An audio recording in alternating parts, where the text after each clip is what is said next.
April 2002. Arnold Schwarzenegger begins filming T3 Rise of the Machines, the latest installment of Terminator, one of the most successful film franchises of all time. At 55, Arnold is one of the highest paid stars in Hollywood, but his influence on the movies goes beyond the numbers. He certainly changed the face of the action hero. Each generation comes along and adds a little more to it. Smith, Wesson, and me. Nowadays, people are expecting their heroes to be bigger than life. But Arnold's also brought bigger than life to real life. We're gonna go and pump it up. Let's do some push-ups. Watch the governor doing push-ups here. Very good. You're doing very well. His place is secure as being the father of the new wave of pumpology. His face has appeared on thousands of magazines published in hundreds of languages worldwide. By sheer force of personality, he brought muscles into the mainstream. He kind of made it almost glamorous in a sense. And what's interesting is the culture then changed. And Arnold was the icon. He was the guy who went first.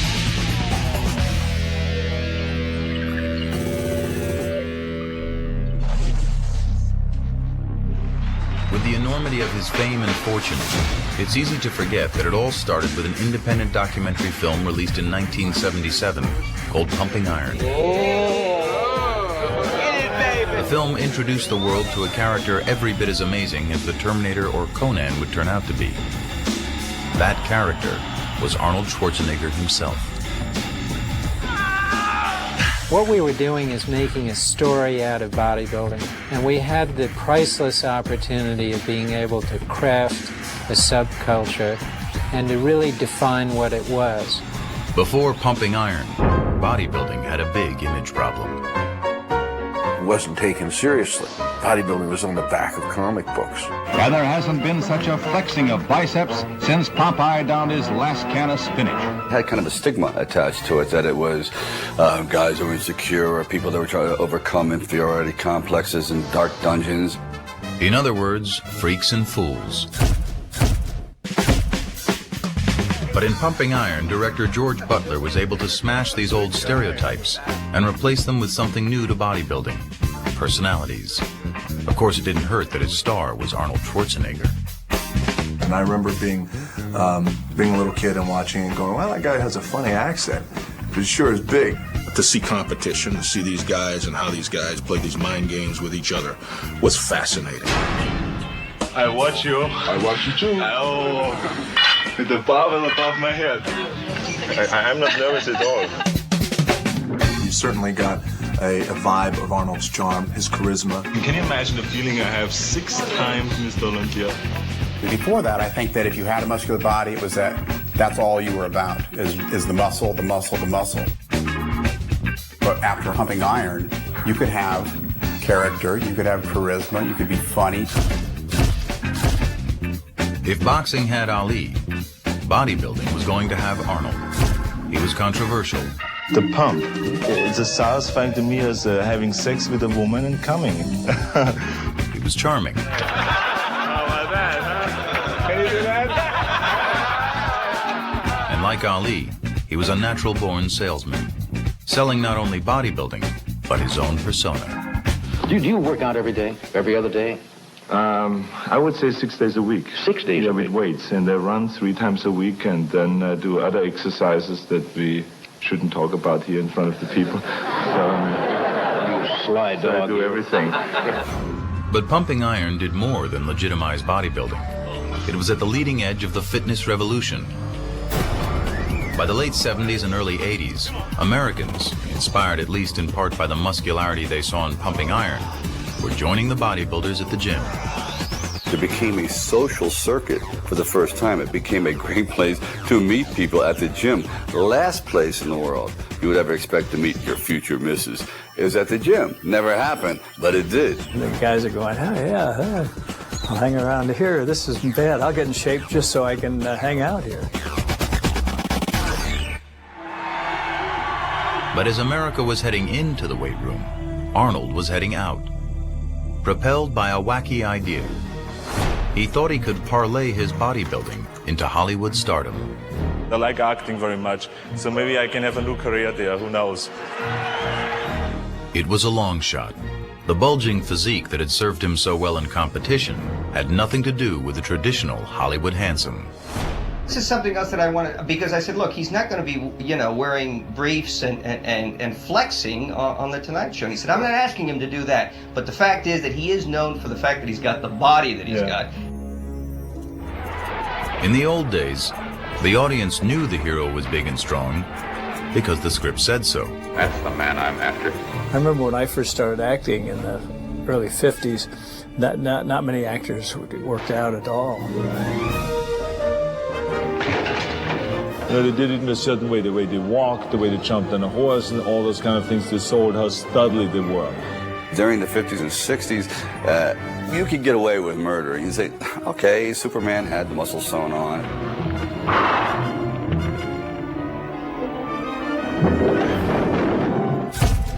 As Arnold was trying to figure out how to fit into the Hollywood mold, director John Milius was trying to figure out how he could bring the comic book Conan to life by casting a bodybuilder. For Arnold, the timing couldn't have been better.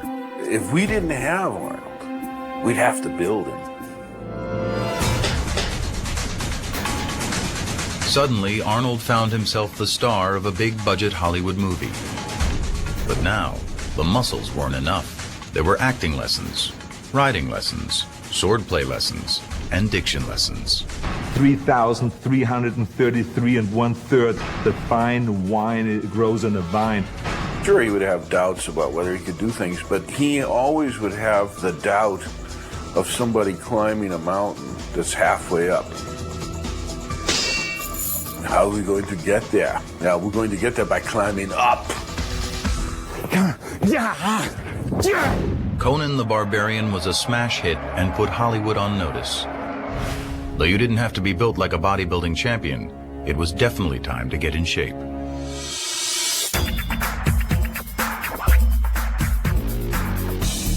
Arnold comes along and the bar gets moved from there to there. We, the movie makers, just try to find clothes, a costume to put on this extraordinary elemental creature, this giant. I'll be back. I mean, it really kind of set a standard that said if you're going to try to come off as something on the screen, you know, you got to have the goods, and it's not all about your stunt double. Shirts came off, and there it was. There was no hiding. There was no like holding the stomach in. It's a party. In the 80s, the studios produced a string of action movies all starring muscular heroes.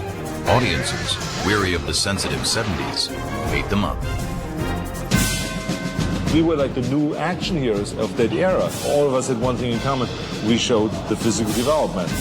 We love cheering that because we can appreciate, we in our hearts know what it takes to get that. Man wanted to go to see a movie that had tremendous action, where they could sit back and say, wow, yes, he takes care of the job, and kind of live through you in a way. I think they were movies that celebrated men. I know it certainly inspired me, because here's a guy who's kicking ass and taking names. But the Predator especially, you know, stepped to the plate and said, just bring it. And it was great, you know, especially at the end, you know, come on, kill me, I'm right here. Kill me, do it. Come on, kill me, I'm here. That's fantastic.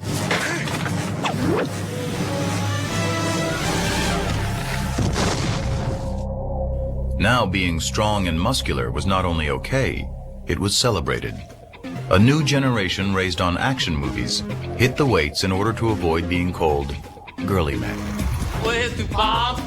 You are. I think people were being swept away by the films subliminally, and then all of a sudden it just hit. Hey Arnold, look at this. Yeah, how about this?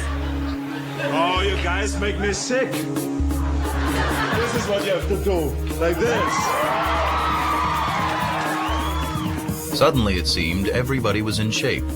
From a few darkened gyms in the early 70s, an entire multi-billion-dollar industry erupted.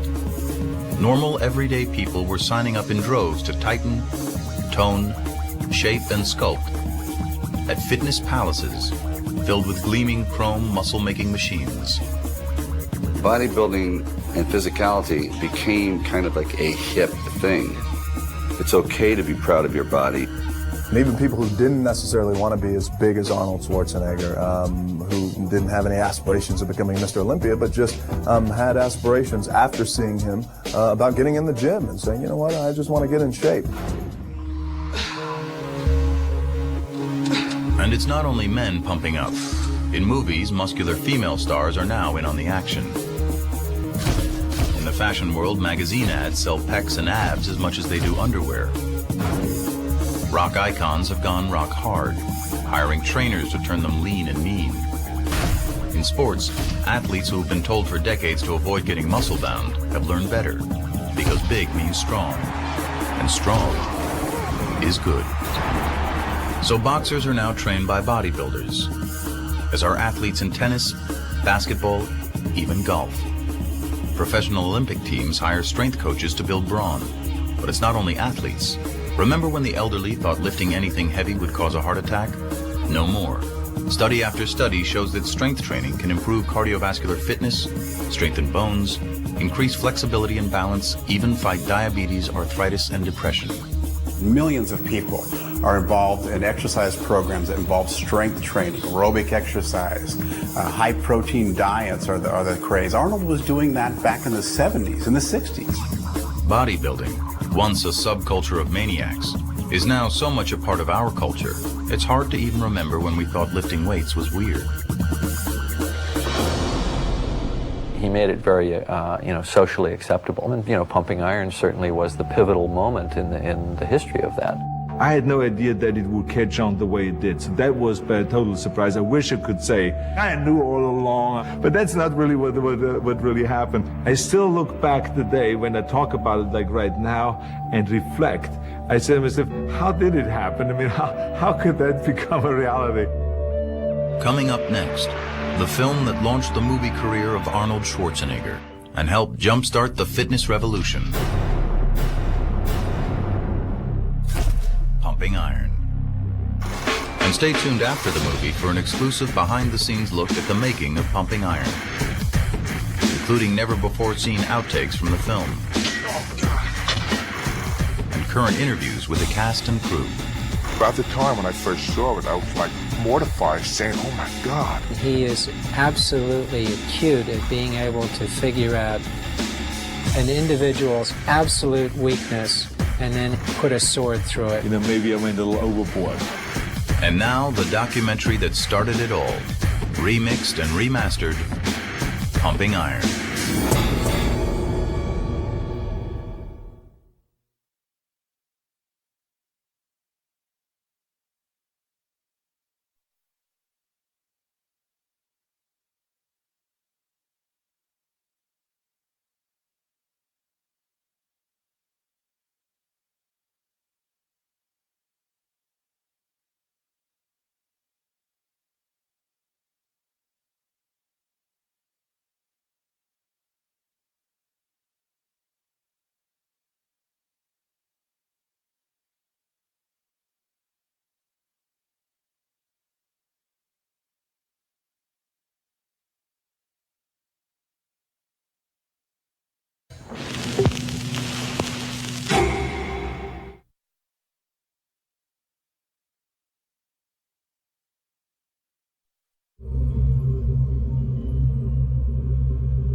Long before the phrase pumping iron became part of our everyday fitness vocabulary, it was the title of a low-budget documentary that would defy the odds to become a cult classic. On the 25th anniversary of that film, Cinemax presents the story behind the making of Pumping Iron, the film that introduced the world to a charismatic 28-year-old bodybuilding champion known as Arnold. With never-before-seen outtakes from the film, the only thing that's left is Arnold's bullshit. as well as candid comments from the cast and crew 25 years after the film was released. At the time when I first saw it, I was like mortified, saying, oh my God. I went overboard many times. We were really struggling to get the movie made, and people were laughing at us. Cinemax presents a tale of sweat, muscle, ego, and glory in the golden age of bodybuilding. Raw Iron, the making of pumping iron.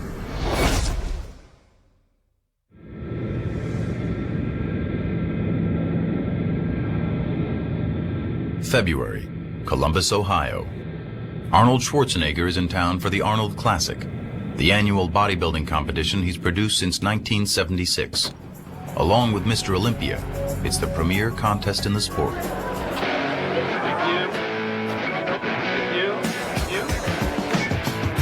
Bodybuilding has come a long way since Pumping Iron was released in 1977. The contestants are bigger than ever, and so is the stage show. The Arnold Classic is an extravaganza to rival any big-ticket rock concert. And bodybuilding's become big-ticket too. These days, more than 175,000 bodybuilders compete in 169 countries. Today, Schwarzenegger is here to hand out more than $400,000 in prizes. But he's also here to see some old friends who have gathered backstage. Many of the original bodybuilders from the Pumping Iron era. Bill Grant, Ed Corney, Mike Katz, Franco Columbu, and Lou Ferrigno. Hey, how are you? Good to see you. Terrific. There was camaraderie. We helped each other. We trained each other. We were a part of a family. Where's your son? Where's Michael? Right there. Michael, come over here. Good. Michael. How's it going? Okay, good to see you. 25 years ago, we saw in Pumping Iron, we saw the little Michael. He was 3 years old. And then he made you pose. Remember, he made you hit shots. Ooh, it's hard. Feel this muscle, how hard that is. Just everyone is so huge. What's going on here? I'm the... Still got it. 25 years. Can you believe that? Pumping Iron. It changed my whole life. Are you going to give him all the wrong advice? It's not that hard for me to give him the wrong advices. No, only the right advice. It was so much fun and enthusiasm. Great. Oh. It was incredible. Let me tell you, she said, now she's his mother talking about my mother. He's talking about pumping up. He's talking about pumping up. He's talking about psyching me out. He couldn't shut me up then. He can't shut me up now. No, it's always the same. Nothing has changed. Whenever I think back on the Pumping Iron days in the 1975 when we did this movie, I definitely miss it.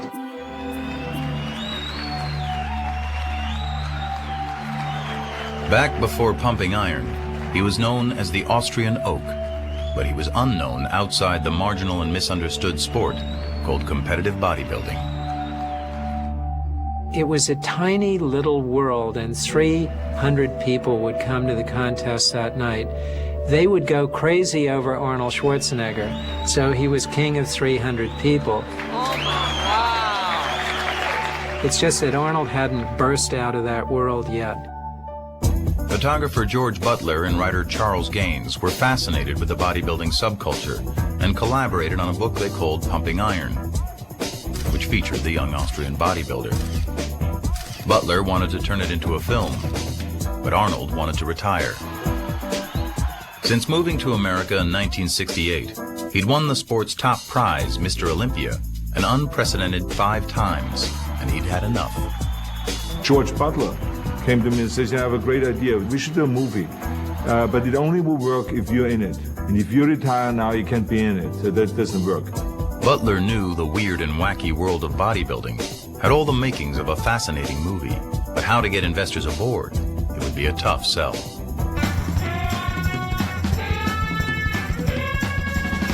It was, after all, the 70s, the height of the counterculture revolution. The last thing on anyone's mind was muscle men.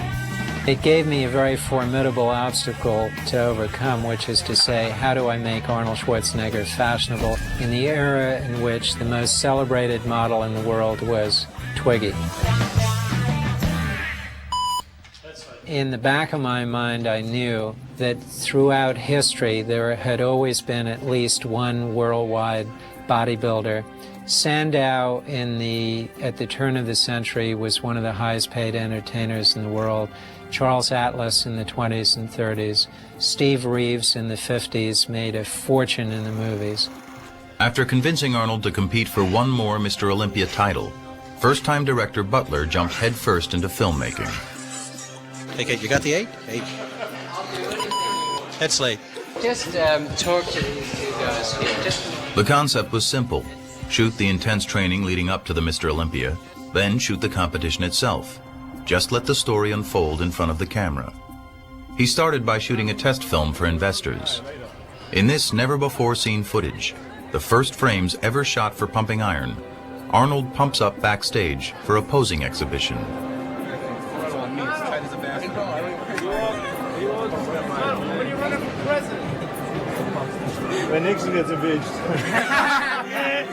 It's just too much pressure, you know.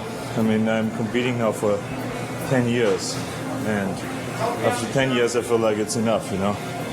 You have to let other people have a chance, and just leave as a winner. Yeah. Suppose Louis beats you. He doesn't. There's no such thing. For years now, since 1970, I was like unbeatable. And there was no hope for anyone to come close. It just didn't exist because I knew once I have the title, there's no way anyone is going to take it. But if an Arnold win was inevitable, where was the drama? Where was the conflict?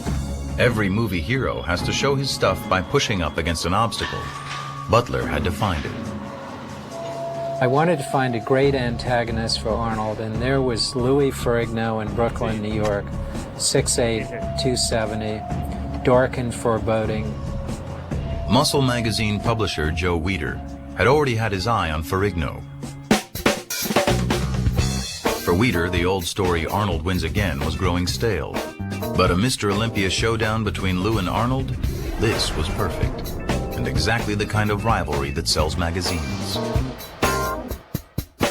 He won the Mr. Universe contest in 1974 in Italy. Weider came back. I remember like it was like a fresh breath of air. With a new champion on the horizon. Well, I had to stimulate them. And when I go into the gym and I saw him pick up 500 pounds, he says, "What do you think, Joe?" I said, "Oh, not bad. You can do better than that." He got mad. So he will create this whole thing, and you know, and I think it was really good because the fans loved all that, and that's exactly what I played up then in the movie Pumping Iron. In this outtake from Pumping Iron, Weider and Schwarzenegger discussed the very real possibility that the champ might actually lose to the larger and hungrier Ferrigno. You were the one who saw Lou in New York just a few days ago, so how does he look? He looks very, very massive. Well, he was my idol. He taught me getting into bodybuilding. Of course, when you have an idol like Arnold, you want to beat your idol to be the best. Wait till they feed these dogs in Africa. Terrific. Big enough to wait. Butler had his antagonist. Since 1969, nobody has beaten me, so why should he come around now all of a sudden and break my record? I don't know, he's training real hard. He's Well, you will heavy and see. He's massive and he's built almost like you. No. What happens if you are defeated? To enhance the drama, the filmmakers had to pump up the conflict. This is for the big baby, Louis. This is where documentary filmmaking is so effective, because you can do something with real people that a novelist just couldn't imagine. You create dialogue and hostility towards one another in order to make the movie more interesting. If it is just a sport, that you can see for 10 minutes and then you have seen it all. But if you see the personalities and you can follow them. A showdown was set. The Golden King versus the Dark Prince. Well, I was a bit of an outsider at that time in that world because I was the only one back training in Brooklyn. Brooklyn versus Venice, California. A bizarre beach town. A refuge for artists and hippies, weirdos and wackos. In its own strange way, bodybuilding fit right in. If the sport had an epicenter, it was a legendary Gold's Gym. which is where the filmmakers began shooting. Come on, Franco. What is this bullshit? Yeah. No, side chest, not front chest, Franco, side. Yeah, this thing's changed a little bit when we go to the side. Hey, look, Franco, what you have to do is when I say side chest, then hit the side chest and let it come out. And if you don't have it, don't hit it. No, don't hit it. Don't hit it. We had camaraderie that was incredible. We'd train together. We'd go to the Gold's Gym at 10 o'clock in the morning. That's where everybody would meet. And I mean, the energy that came out of that little gym, it was only about 5,000 square feet. It could probably light up the city of Los Angeles. It's the mecca of bodybuilding. When I got out of here, there was only this little bitty gym sitting out here close to the beach. I mean, it wasn't much bigger than the YMCA where I'm from. It was like a house. And was only basic weight. That's the only place we knew. That was home to us. The public at that point didn't accept what we were doing. They didn't understand what we were doing. That was one of the joys of doing Pumping Iron, that people could really see that we just weren't big, huge people with muscles. We were all kind of tied together like this. We worked out together, we ate together, we were partying together. Rent was cheap. By day, they trained at Gold's or on nearby Muscle Beach, and at night, they let off steam, often at Arnold's bachelor pad in Santa Monica. The main man is here, guys. The cameras never stopped rolling. Mr. Universe 1975. Cheers to the Mr. World. Robbie Robertson. Hey, wait a minute. Let him hit a double shot, a double bicep shot for this lady here. Hit it quickie. Hit a double bicep shot. Come on now. Come on now. Hit 3 shots. All right. All right.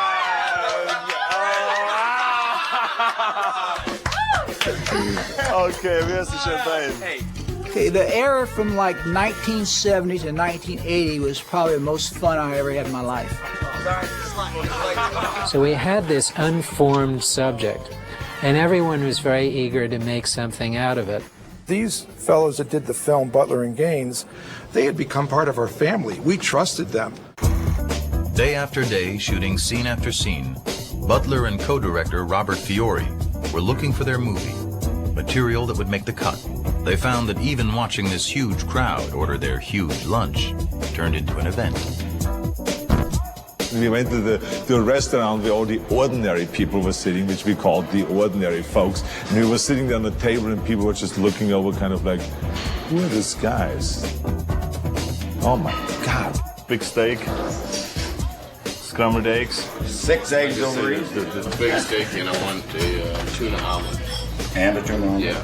Oh, look what he's eating. He's eating 3 hamburgers in one shot. Oh, God, well, who are there's these gladiators? I mean, they couldn't figure it out who we were, you know? And we loved that kind of a scene, you know, to shock people. The filmmakers often set up situations to see what would happen. So a lot of different chances were tried. They turned Schwarzenegger and Mike Katz loose in an amusement park. Hey, they made a statue of Mike. That is a good one, Mike.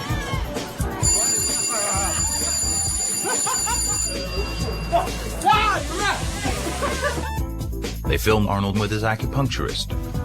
What does it mean? We're stimulating a muscle. Okay, good night. Watched him get a haircut. Ask Arnold what sort of clothing he competes in. What kind of clothing do you wear in competition? A little tiny posing trunks. Do you have to talk at all? No. Except if you're the winner. So I talk a lot. Yeah. They were shooting, even overshooting, always looking for material to reveal Arnold's motives, his character, and what seemed at the time to be insanely ambitious dreams. I won the world championships so many times now that I would like to go on, you know, try to be the best in something else. Like what? I would like to get into acting. So there was a tremendous struggle to make this movie really work and to make it really interesting, not only for the bodybuilding crowd, but for the general population. To do that, and to give the film some Hollywood sizzle, Butler approached Bud Cort, the hot young star of MASH, Brewster McCloud, and Harold and Maude. I've never seen so many huge people in my life. That's why I joined a gym. I want to get my blood moving, you know? Yeah. All I do is drive and scream at my agent, you know? So I figured I'd, you know, get my blood moving. The idea was to send Bud to muscle masterclass with Arnold. Am I supposed to breathe before I stand up, during, or after? I know this thing. I hate it. Oh, I crack my neck. And when do I breathe in? Breathe out when? When do I breathe? In, out, right. He was very funny, and he happened to love bodybuilding. Just start thinking about that it's a beautiful exercise and that it makes your legs grow. And Yeah, maybe I you do all change. that psychological shit, but it doesn't work with me. I it get will- pain in my leg. But after screening all his footage, Bud felt his scenes were too distracting from the main storyline. I think this whole thing is fucked. I think so too. I gotta tell you. Bud pulled out, asking the filmmakers to put the rest of his salary back into the project so they could finish. And I always teased him. I said, one day I'm going to take all of this footage that we shot and put it back into the movie. Now finally people are going to see it. Let me show you another exercise. Okay. We did a scene up what we call the Muscle Rock, where we went up in the Malibu canyons and up to the top of the mountain there where they had the best kind of lighting for taking photographs. So we brought the whole camera team up there. In this outtake, Arnold and his buddies work on posing routines for the upcoming contest in South Africa. If Louis hits this one, I fall up With this one. Oh, you can't go into that one? instantly with this one. Louis don't follow that one? He could, but you know, Arnold has done. This one. You know what I mean? Okay. Almost nothing made it into the movies, but it was really a fantastic, I think, sequence. Just to show again that we were all friends. Good. Not bad. Nobody will look at the legs. And the reason why it didn't really work was because when we edited the movie, we wanted to show some kind of a competition. The movie was Arnold, and it was critical to get to the heart of it. And the heart of it was the competition for the heavyweight crown and the conflict with Lou Ferrigno. You're gonna wipe him out! And if he's in shape, fine. I hope he is. The filmmakers moved on to New York. In contrast to the fun and games of Gold's Gym, the Brooklyn setting was a dungeon.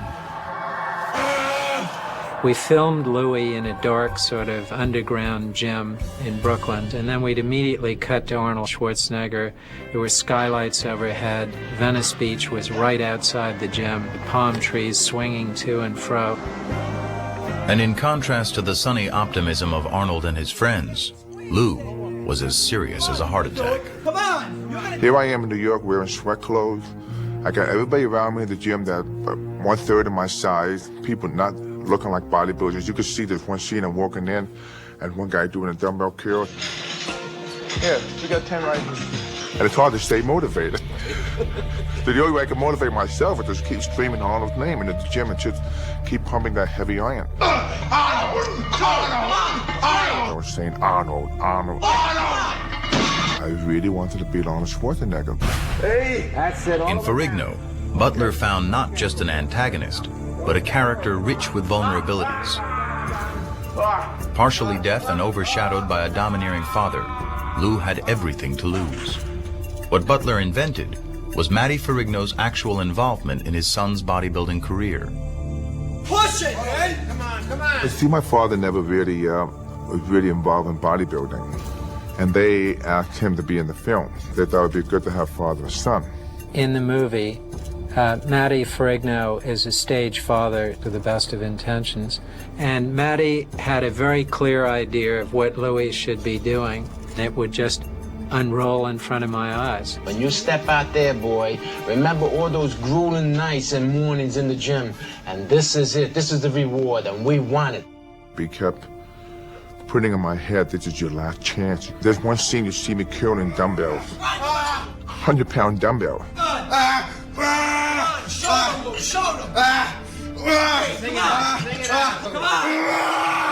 I gotta do more! Afterwards, my father goes, boy, what a workout. Oh, boy, what a workout. That's nice. Because he was holding one of the dumbbells. He's the one who's tired. You remind me of what you're gonna show them. And then you go, boom, like you're saying, take a look at this hunk of man. Something like that, okay? You try it now. And he did the best he could. The fact, because at the time I had the speech problem and everything, I was not able to conduct myself in interviews. He tried to be my voice. The unfolding relationship between father and son added an unexpected layer of tension and emotional richness to the film. As Matty demonized Arnold, he wore his son down. There's only one thing in mind, and that's to beat that German. We gotta beat Arnold. He's been up there too long. You waited 9 years for this shot, right? Be careful. He's going to try every trick. If he sees you look a little better, he's going to try and do something. He's going to try to make you look bad out there. Watch every move he makes. Try not to engage in conversation with him. And most of the time I really wanted to say, let me speak for myself. Let me be who I am, please. You know, this is not how I want to conduct myself. This is not how I want to be in the film. Look out. That's right. That's it. No. Down here, Louis. I was not really me. I was beaten down.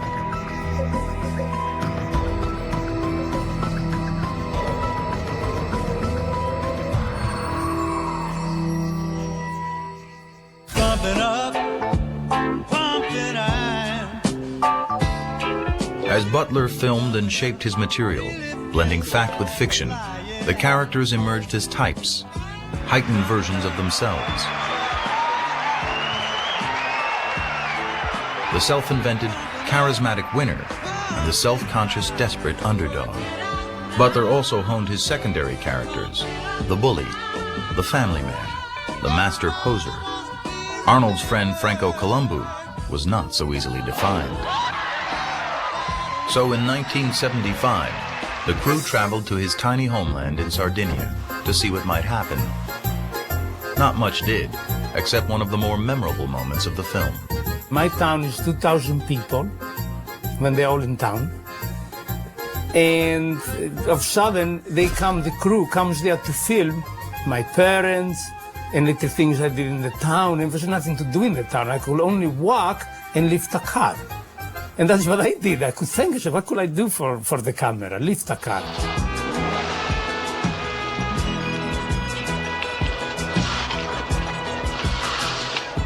My father was watching. Say, that's my son, he lifts cars, you know? Another memorable moment was the infamous T-shirt incident, when Ken Waller, in an attempt to fluster his opponent Mike Katz, hides his T-shirt. You see a blue T-shirt around? In reality, the filmmakers made it more than it was. The thing about my part of it, like, you have to have a good guy and a bad guy to make something to the movie. Hey, you know what I'm going to do when I get to Africa? I'm going to take Katz's shirt, I'm going to hide it. I hid the T-shirt, yeah. We knew that Waller had taken Katz's T-shirt, and we did follow that up. You know, back then, that sort of was my nature in a way, but I was all in joking. I considered Mike a friend. A friend of yours, you really don't want to hurt their feelings. At that time, I didn't ever think it was going to come out and be a big deal on a movie screen. You learn later. I would go to contests after that and I'd get booed because of what was said in that movie. And then there was Schwarzenegger himself. While already supremely confident, he made it a point to pump up his persona while the cameras were rolling.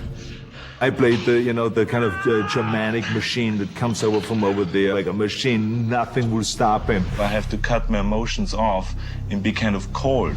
No emotions, no feelings. I want to be the best, and I'm perfectly willing to go through anything to be the best. Anything to psych out his opponents, trying to chip away at their confidence, laughing all the while. I'm not nervous at all. I tried anything and everything to sometimes look like, this evil guy. Franco is pretty smart, but Franco is a child.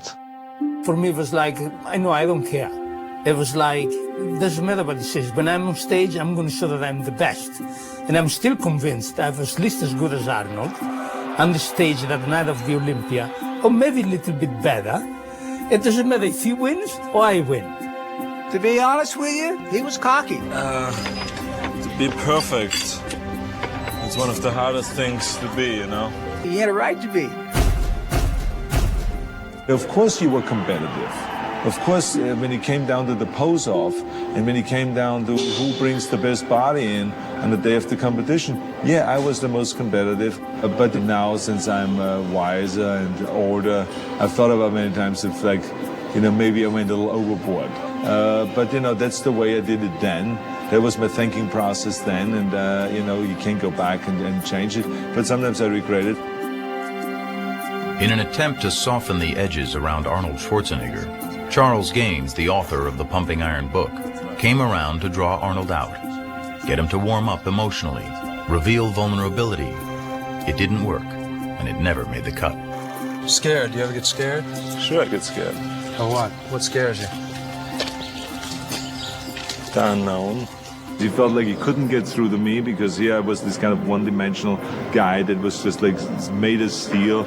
Of course they want you to be wide open. They want to be able to do that you are soft, that you're able to cry, because it puts them in the same boat and they say, well, he's just one of us. Now, you know what I think you're doing now? I think you're bullshitting now. No. I do. I think you're... What he really didn't realize was not that I was not vulnerable, but that I lived in denial. You know, my whole life. It's always like whenever I felt pain or anything like this, it was like I forgot about it. I dismissed it. For some reason, maybe it has to do with competition, you just clamp down that capacity on yourself. You carry it too far, what it winds up doing is just cutting you off from the possibility of having a really fundamental reciprocal human relationship with somebody else. So what? You don't care about that? No. And especially since I knew in bodybuilding and in competition, you have to kind of bury things temporarily. The way I dealt with it always is that right now I put it aside and then I deal with it later on, whenever that is, you know. Always on the front burner, though, was Arnold's ambition, which was on display in another sequence cut from the film. It's Arnold visiting with his idol, retired bodybuilding champ, Reg Park. Arnold was patterning his career after Park, who'd gone on to star in Hercules movies in the 60s. I think what perhaps happened to me about 15, 20 years ago is happening to you right now. I know, it's this incredible thing. The parallel is unbelievable. Yeah, it's like a repetition, yeah. That's what it is. Yeah. And I think that's why I looked up to you so much right from the beginning. He was a kid wanting to emulate what I'd done, so it was a great compliment to me, and I took it in that sense. Yeah, I remember in particular this one dream, because I felt like I was dreaming for 8 hours, the whole night. And it was just, it was like, you know, me being a king and standing on top of a mountain, and there was no room left for anybody else up there, okay, just for me. I mean, the whole thing was so much like, you know, a victory dream. The time had come. The Pumping Iron team had shot every scene they could to set up their characters at home. Now it was time to go where they were always headed, halfway around the world to the Mr. Olympia and Mr. Universe contest in Pretoria, South Africa. There'd be no more manipulated outcomes, no setting up scenes. The film crew would now be observers, not participants anymore. The competition was the real thing, and everyone would be playing to win. It was tremendous adventure in those days. You want to go to Africa to make a movie about Arnold Schwarzenegger competing in the first multiracial contest in South Africa, then let's go to South Africa and do it. I mean, we were doing this by the seat of our pants. A revolution in technology, much like today's digital camera revolution, allowed the crew to shoot with more mobile handheld 16mm film cameras. With unprecedented access to the bodybuilders, the filmmakers set out to uncover the drama that was taking place behind the scenes. I think that the wonderful part about the film was that we didn't really feel, because of our comfort and trust in the people that did the film, that the cameras were even rolling. So I think you got that real honest, down-to-earth kind of emotions and feelings. Roger Walker, Australia. There's a moment in the film in which you can almost see me on stage taking the shoulders of Joan Churchill, the camera woman, and just turning the camera like this onto Mike Katz at the moment he lost. And then we just followed him downstairs. You know, as I look back on that, and I've seen it many times, I think most of us, many of us, will draw into ourselves and into our families in times of need. And I think ultimately, I just went back and wanted to know how my son was doing. Head slate. We're going in to see cats. And I could, usually I could say, look what I got, Michael, and I put it around his neck, or I give him the trophy for his room. And now I'm away from him for 10 days. And I come home with nothing. I'll tell you, no matter what happens to me in the sport, I always got them. And that's something great to come home to. It was a way that I could try to gather myself together with such a disappointment. At that point, it was a very, very big disappointment in my life. So I kind of gathered my strength from my family, yeah. When the Mr. Universe part of the competition was over, Walter had won. Next up, the main event, Mr. Olympia, with Arnold, Lou, and Franco all in the running. The film crews got into position. I was aware that there was going to be a marvelous confrontation between Arnold and Louis in the pump-up room. It was setting up the most wonderful opportunity for Arnold to do everything that he is capable of doing. The psyching part of bodybuilding, which is quite famous because of that scene and some others, is something that Arnold really does. I love it, Louis. You just keep me entertained in the serious moments. The room we were in was only probably about 20 feet by 20 feet. I mean, it was this very small room. And you talk about a lot of tension, a lot of heat. So you can't help being, kind of on the edgy side. The only thing that's left is Arnold's bullshit. That's why I'm up here, Arnold. See? I'm not wearing boots. Lou, what do you think your chances are today? I'm going to lose, Arnold. You're the best. Thank you. You're welcome. Just wanted to do insurance. Everything is under control here. Beautiful. You're going to be king a long time, Arnold. You're going to be king a long time. Thank you. More than 25 years later, Ferrigno recalls his feelings that night. I came out in the prejudging. I realized that I was not going to come second. There's a chance I'm going to come third. And I'm looking in the audience, I can see my father's face. I was just, oh my God. It's like, because he was more disappointed than I was. Third place, Lou Ferrigno. I'll tell you something, what that boy of yours has done in a year, it's fantastic. We try, but you keep going. Very wonderful job. Good job. Wonderful job. I knew that Arnold was going to retire. And I would like to announce officially that I'm retiring from bodybuilding competition. That was my chance. But history is history. Being in South Africa, what I really wanted more than anything was not really being Mr. Olympia, was being out in the open and having a good time like Arnold. That's what I want more than anything. That was more impressive to me.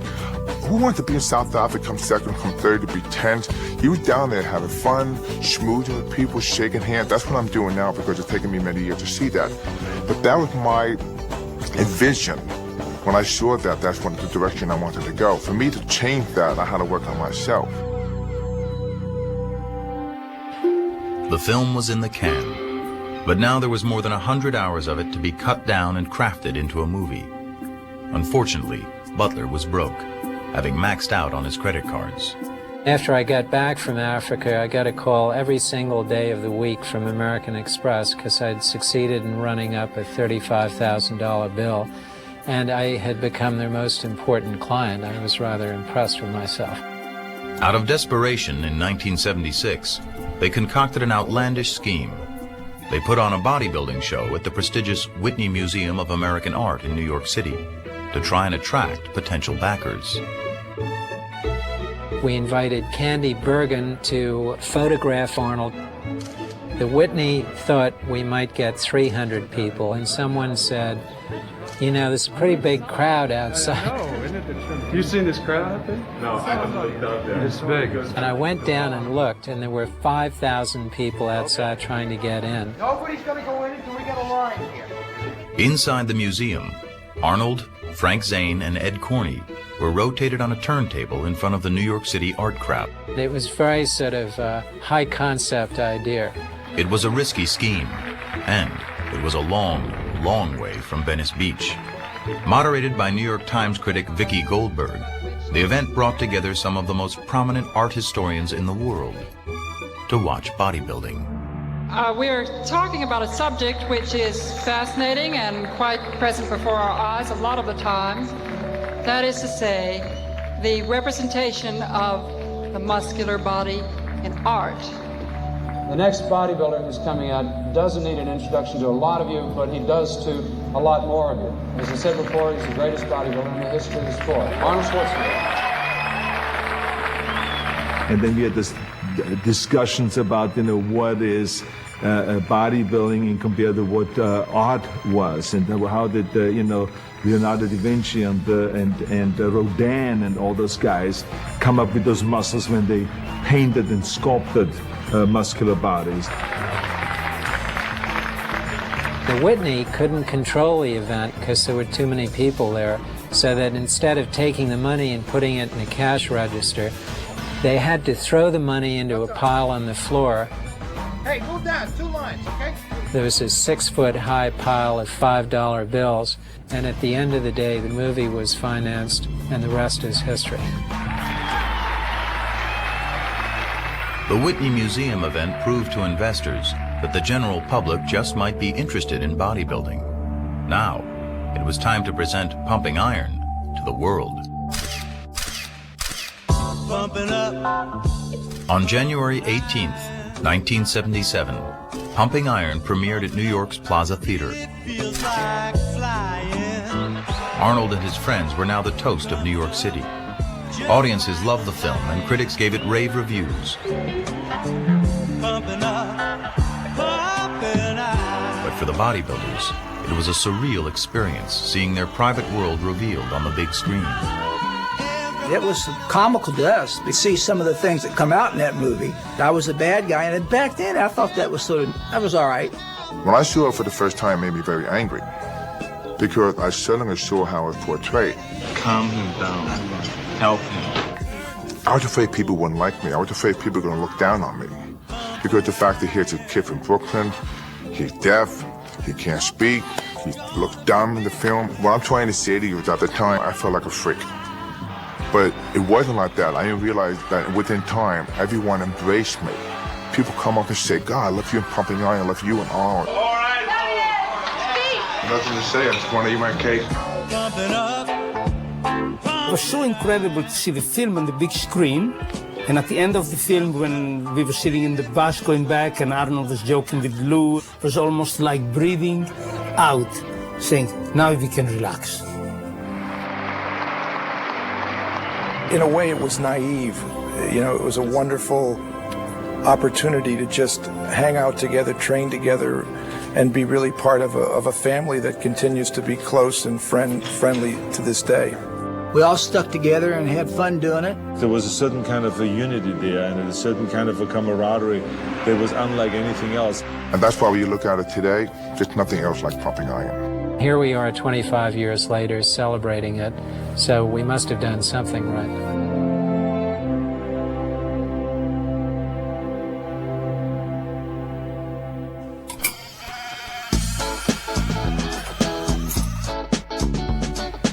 So how you feel today, Laurie? I feel better.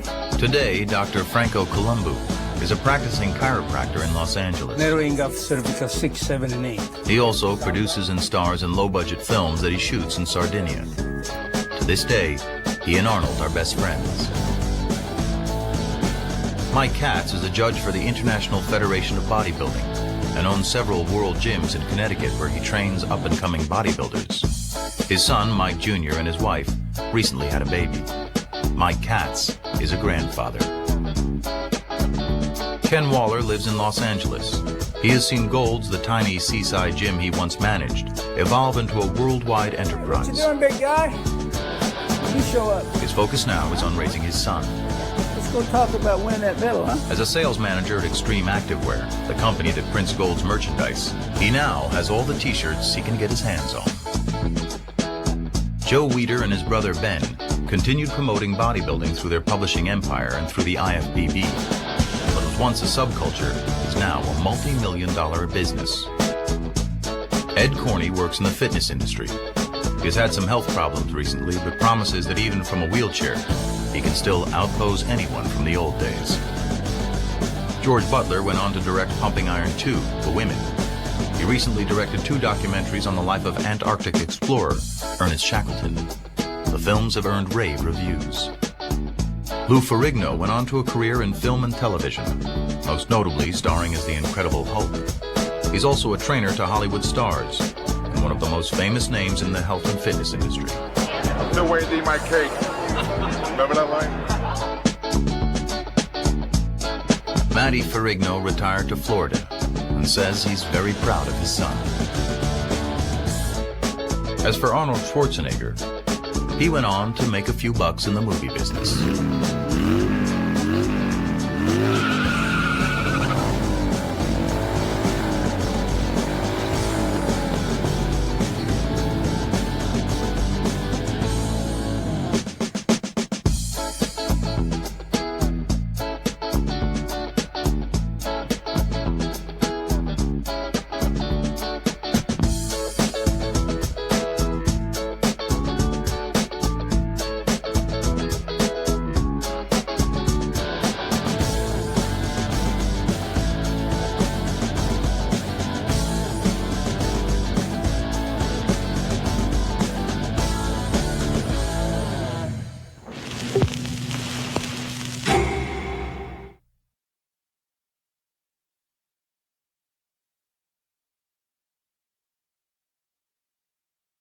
Every time anyone sees Pumping Iron, they will come away, loving the movie, getting inspired by the movie, but at the same time they're asking themselves, wow, was all of this stuff true?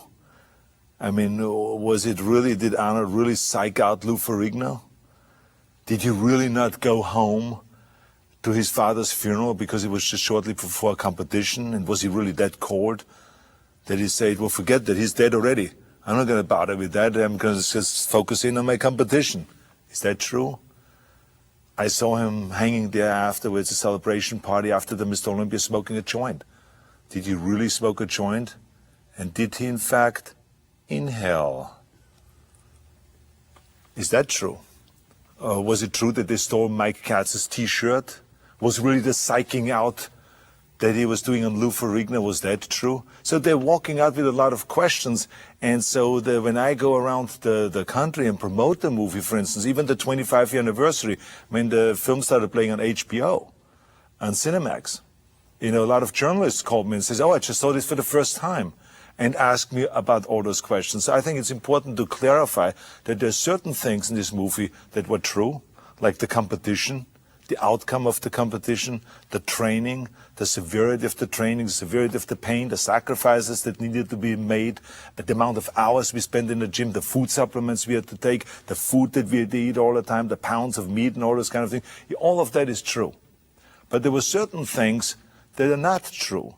And that's why we never call it a documentary, we call it always a docudrama, because certain things were created in order to make it more interesting, because it was very clear to us that the only way we could raise the money for the movie, for our Pumping Iron, was by making it more dramatic. All the investors always say, look, the training is terrific, what they are doing is terrific, and all this, but how much can we look at this footage of them doing squats and chin-ups and sit-ups and all this? It's boring. Even though exciting to them, but it's boring to us to watch. So therefore, let's create some drama, some conflict. Let's create a villain. Let's create a hero. Let's create the guy that has the psychological power over people. Let's create the guy the guys that fall for it and they wipe out because of it. Let's have guys putting tricks on each other in the gym when they're training, when they're 500 pounds on the back. What can they do to each other? Those are the kind of things I like to see. This is what the investors said. So we started creating those kind of moments as we went along.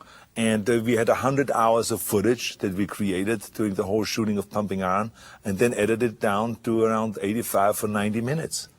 And so there we could take things in such a way that makes it then appear like I was psyching him out. I watch you. I watch you too. Oh, the bob on the top of my head. I adopted as time went on, and I saw that Lou Ferrigno could not be what was in the original intention, to make him the villain, the big guy that weighs 280 pounds, that trains secretly in a dark room in New York and works himself up to this machine, to this Hulk, and then comes to South Africa and beats the little Schwarzenegger, wipes him off the stage. That really didn't happen. They thought it would happen, or that it could happen. But then they found out that he's actually a very vulnerable guy, that he has a hearing problem, that he needs his father's assistance a lot of times, that he was a big guy, but he did not have the kind of a presence that would make him look like an evil guy that wants there to come and destroy me. So slowly we changed the whole thing and actually made him the victim, and made me the guy that pulls the tricks on him and that wipes out the competition year after year. And the more I got into that, the more I started playing that machine. And I said to myself, how can I sell the idea that I'm a machine that has no emotions, that doesn't care about any of my competitors, not even my best friend that was living with me at the time, Franco Colombo. I could care less about him. He, as I said in the movie, is just a child. And on the day of the competition, I will become his father. I say though, that was, in the reality was, I love Franco and I helped him as much, even if it meant that he would win the competition, I would help him all the way. He was my friend, but in order to sound cold, and to sound like calculated, and like a machine, I played out this role. And I played out the role that what I would do with Lou Ferrigno. We created the things that I would psych him out. I created a scene just before the prejudging where I sat down with his father, with his mother, and with Lou Ferrigno. We all sat down. And there I was to this whole big psych-out job, telling him that I already called my mother. And she congratulated me. I told her I won 6 times Mr. Olympia. I said, she congratulated me. I said, you see, because I'm going to win later on, no matter what. And the reality of it is that, you know, I loved Lou. And there was no reason to do a psych-out job on him, because I felt 100% that I'm going to win the competition, because he was just not there at this level yet of competing. He was not ready yet to win the competition, so therefore there was no reason to psych him out. But we wanted to play it that he's really dangerous. He could wipe me out. He's huge. He's gigantic. And I have to now not only use the body, but I have to use the psychology. And I have to psych the father out, I have to psych the mother out, I have to psych Lou Ferrigno out, and I do this whole thing. And so throughout the movie we established that kind of a relationship. So there was another thing that we did in order to really make me be different than the other guys. If you want to be a champion, you cannot have any kind of an outside negative force coming in and affect you. So therefore I have to cut my emotions off and be kind of cold in a way. Then we wanted to sell the idea of how cold I am really, and how I have no emotions. For instance, now I took a story that I actually heard in France, one bodybuilder one time tell me, 4 years before, a story about how he never went home to his father's funeral before a competition. How his father died and he just ignored it. And he says, yeah, here to stay focused. So I stole that story. And I said to myself, I have to say that story. People will be shocked. People will be writing about it when this movie comes out. And that's how you get, of course, headlines and all those kind of things. And people will write about the movie. That's how we sell the tickets. So I said to myself, that's what I have to say. So I explained that I have no emotions. If someone steals the car right out in front of my house, I would just laugh at it and buy myself a new car. You know, of course, afterwards I said to myself, I said, hey, if someone steals my car, I cry probably because this was my jewel. That was the reality. Then I continued on with the story. And I said, as a matter of fact, my father died one year, just before competition. And my mother called me and I said, are you going to come home to the funeral? And I said to her, why? He's dead already. So I acted really totally cold, and people, it really worked. People were shocked about this. Some of them were appalled by this. And so, of course, since then, I've been getting those questions. Is this true? Is this not true? I mean, did your father really happen? The reality of it is that it never happened. My father never died before any competition. He died 3 months after a competition in 1972, and I saw him just shortly before he died. and we had a fantastic relationship. So there was none of that, of not having any emotions, not caring of my father dying. So that's the reality. So I think people, now it is important for people to know what is the reality. There is an opposite example is, for instance, with smoking the joint. I smoked the marijuana in the movie, an ant. And a lot of people ask me, did you really smoke a marijuana in this movie, or was it just fake? I said, no, I really smoked it. And I also inhaled, unlike some people claim. You didn't see a blue T-shirt around? Waller had it? The other question that people always ask me, Mike Katz was looking for his T-shirt in a movie. Did in fact everyone play a trick on him and steal his T-shirt or hide his T-shirt to confuse him and therefore lose the competition? The reality of it is that he did look for the T-shirt at one point just because he's misplaced it, but no one was hiding it. But after we saw this footage, we went out and shot additional footage to create a scene where a bunch of bodybuilders get together, throw the football, have fun, and then Ken Waller says, you know what I'm going to do to Mike Katz? I'm going to hide his T-shirt. As a matter of fact, I'm going to hide his bathing suit. I'm going to hide everything. Hey, you know what I'm going to do when I get to Africa? I'm going to take Katz's shirt, I'm going to hide it. Mess his mind up a little bit. So that football scene was actually shot way after the competition was over. And we have had all the footage already, just in order to create this scene of the Mike Katz getting his T-shirt stolen by Ken Waller, and that he messed up his mind, so he loses the competition. Pain in your muscles and aching, that's what makes actually the muscle then grow. If you can't go through this pain barrier, forget it. One of the most common questions I also get is, did we take steroids? Because now, of course, drugs is such a big issue in sports. And the answer is yes. It was just in a beginning stage because bodybuilders in those days just experimented with it. But it was not illegal. We talked about it very openly. I mean, anyone that was asked, he says, you take steroids? Yeah, I take 3 Dianabol a day. Or someone else would say, I would take this, and that. It was not an illegal thing.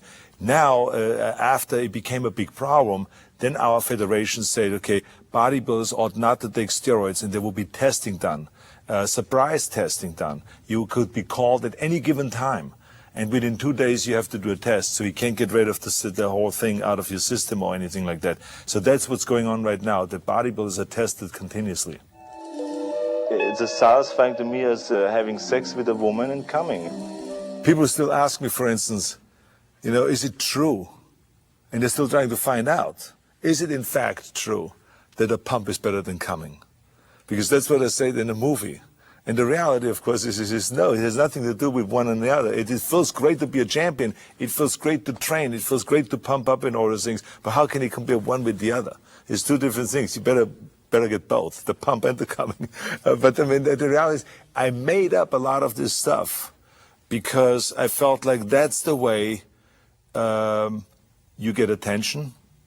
You have to, I believe that the more sensationalistic that you are, and the more outrageous things that you say, the more you get quoted, the more you get in the papers, and the more the sport of bodybuilding will benefit, because the more stories we will get about the sport of bodybuilding. So that's what it really was all about.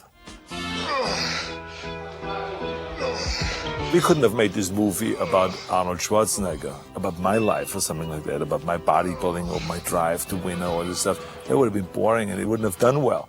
What made this movie successful is because we had so many bodybuilders in the movie that were very colorful. I mean, Lou Ferrigno had a specific part in this movie and it worked so well. People loved this character. Ed Corney, Franco Colombo, I mean, Ken Waller, Mike Katz, Serge Nubret. I mean, there were endless amount of guys that really brought the color and the dimensions to the film, and it made the relationships very interesting. Relationships that were, shown in a movie. A lot of it was true, and some of it was created and made up. But the reality of it is the movie has a lot of real stuff in there. I mean, the real competition, real training, real agony, real defeat, all of those kind of things it has in there. One and only Arnold Schwarzenegger. Many people come up to me and say how they were inspired by Pumping Iron. First I heard it about the book, then even 10 times more when the movie came out. They were inspired to train, it changed their lives. They tell you the most unbelievable stories of what impact it had, how it created in them the will to succeed in life and to do something with themselves, if it is in bodybuilding or in other sports or in business. It is amazing the impact the movie had. So I hope that this movie, when people watch this DVD, has the same impact on them as it had on many hundreds of thousands or maybe millions of people around the world.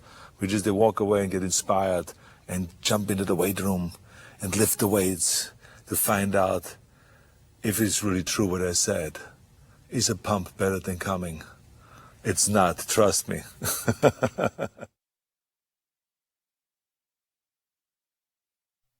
Cinemax Final Cut presents an exclusive interview with Arnold Schwarzenegger, star of the classic documentary Pumping Iron. I remember that George Butler came to me in 1974 and said, I want to do a documentary about bodybuilding. And I said, well, it's going to be without me because I'm retired. And then he said, well, I absolutely need you to stay in competition and to compete one more year in order for us to make this documentary. So I competed one more year. One and only Arnold Schwarzenegger. Well, I'm very happy that I did because the movie became, a huge hit. Pumping Iron became a classic. Well, I feel somewhat emotional about this 25th anniversary of Pumping Iron. When I saw some of the old stuff, it brought back such great memories of what a great time we had in the 70s, training for the World Championships, the camaraderie that existed at that time. But at the same time, it amazed me of what I was willing to do. Training 5 hours a day, lifting 50 tons of weights, burning 10,000 calories, and doing anything that it takes to win. The people going to see when they see Pumping Iron is basically, it's a historic kind of a classic movie because it really captures a time when bodybuilding was just coming out of the closet, so to speak, or the basement, and became a huge sport. You're going to see, what it takes for people, what kind of training people are willing to go through. I'm for more weight. Let's go. I beat him. The pounds and pounds of weights, the tons of weights they're willing to lift every day to become the most muscular man. Anyone and everyone will get something out of this film because it's a film that is really fascinating. And it is about people rather than just about a sport. It's about people. Don't miss Arnold Schwarzenegger and the 25th anniversary special edition of Pumping Iron.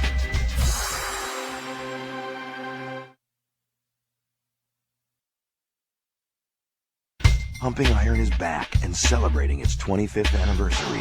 Cinemax caught up with Arnold Schwarzenegger and some other familiar faces at the premiere party honoring this classic documentary. Cinemax has offered to show the movie and celebrate with us all that special day, the day when the movie came out, the year when this whole revolution started taking place. I saw it in 1977, right when it came out. My brother took me to it. I met Arnold like 2 months later. So I have a special little spot in my heart for this film. It's astonishing that an independent film is getting this kind of reception. I don't think it's ever happened before. Cinemax was there to talk to the original cast. I think it's fantastic because 25 years ago I was here, posed at the night of the premiere. My favorite scene in the film got to be me hanging off his arm. Yeah, that's right. Just like that. There's an original idea, especially to see how bodybuilding makes people stay young. As you see, the way I look 25 years later, I look even younger. We also spoke with some of bodybuilding's current title holders. I think bodybuilding has come a long way, just like everything else. When was the first time you saw Pumping Iron? I was 16 years old. I just joined the gym. I trained for 3 months. The gym owner gave me a tape. Here, you might want to watch it. The favorite part of the movie are my friends that are in it. It's like extraordinary. Each one of the guys has done such a great job after that and has at the same time promoted the sport. Don't miss Pumping Iron 25th Anniversary Special Edition.